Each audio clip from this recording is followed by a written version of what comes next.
అని ప్రభు పక్షంగా నేను మనవి చేస్తున్నాను. ఎన్ని సంవత్సరాలు బాబు భార్యాభర్తలుగా తల్లిదండ్రులుగా గొడవ పడుతూ ఉంటే బిడ్డలు బెంబేలెత్తిపోతున్నారు. ఏమిటి డాడీ, ఏమిటి మమ్మీ అన్న రీతిగా మాదిరిగా ఉండవలసిన తల్లిదండ్రులు బిడ్డలకు తలనొప్పి కలిగించేవారుగా ఉన్నట్లుగా గ్రహించాలని తల్లిదండ్రులకు నేను మనవి చేస్తూ ఉన్నాను. బైబిల్లో మనం చూసినట్లయితే అకుల ప్రిస్కిల్లా భార్యాభర్తలు వారి యొక్క జీవితాలు ఎంత మాదిరిగా ఉన్నాయండి. బైబిల్లో చూసినట్లయితే వారు భార్యాభర్తలుగా చేయబడ్డారు. They walk together. వారి భార్యాభర్తలందరూ కలిసి నడిచినట్లుగా మనం చూస్తాం. వారు ఆ కుటుంబ వ్యవస్థలో వారు కలిసి నడిచిన అనుభవాలు. అవును, కొన్ని కుటుంబాల్లో భర్త అంటే భార్యకి గిట్టదు, భార్య అంటే భర్తకు గిట్టదు, ఆమె మాట అంటే అతనికి పొసగదు, అతని మాట అంటే ఈమెకు పొసగదు. వారి జీవితాలు చాలా భిన్నంగా ఉంటూ ఉంటాయి.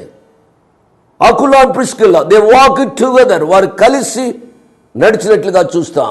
వాక్యం వింటున్నా ప్రియ తమ్ముడు, ప్రియ చెల్లెమ, మీ యొక్క జీవితాల్లో ఈ అండర్స్టాండింగ్ ఉందా? మీరు కలిసి జీవిస్తున్నారా? భర్త చెప్పడని భార్యగా, భార్య చెప్పామని భర్తగా మీ యొక్క జీవితాల్లో అటువంటి అర్థం చేసుకునే స్థితి ఉందా లేదా ఆలోచించమని ప్రభు పేరిట నేను మనవి చేస్తున్నా. కొన్ని కుటుంబాల్లో సుపీరియారిటీ కాంప్లెక్స్, కొన్ని కుటుంబాలలో ఇన్ఫీరియారిటీ కాంప్లెక్స్. జాగ్రత్తగా ఆలోచించాలి. ఈ నూతన సంవత్సరంలో అయినా మీ కుటుంబ వ్యవస్థ చాలా పటిష్టంగా ఉండాలి అని ప్రభు పేరిట ఈ వాక్యాన్ని నేను ఎంచుకున్నాను. They walk together. ఈరోజు నీ నా జీవితాల్లో ఒక్క వ్యక్తిని బట్టి కష్టం వస్తుంది, ఒక్క వ్యక్తిని బట్టి సంతోషం కూడా వస్తుంది. ఒక్క వ్యక్తి సరిపోతుంది.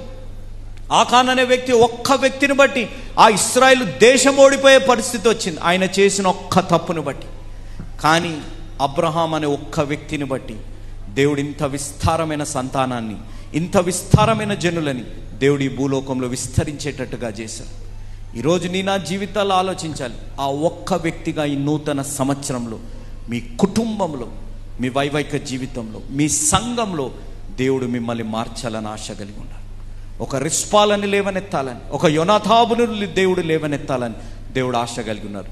కానీ మీరు నేను చేయవలసిన పని నూతన తలంపులతో మనం ప్రారంభించాలి. నూతన ఆలోచన విధానంపై మనం we need to fix our thoughts what are important in our life. ఏదైతే మన జీవితాల్లో ప్రాముఖ్యమైనవో వాటిపై మనం ఎక్కువగా కేంద్రితమై మనం జీవించాలి అనేది మనం ఆలోచించాలి. ఎంత నిరీక్షణ గత సంవత్సరం మన జీవితాల్లో లేకుండా మనం జీవించిన, వైవాహిక జీవితంలో ఎంత నిరాశ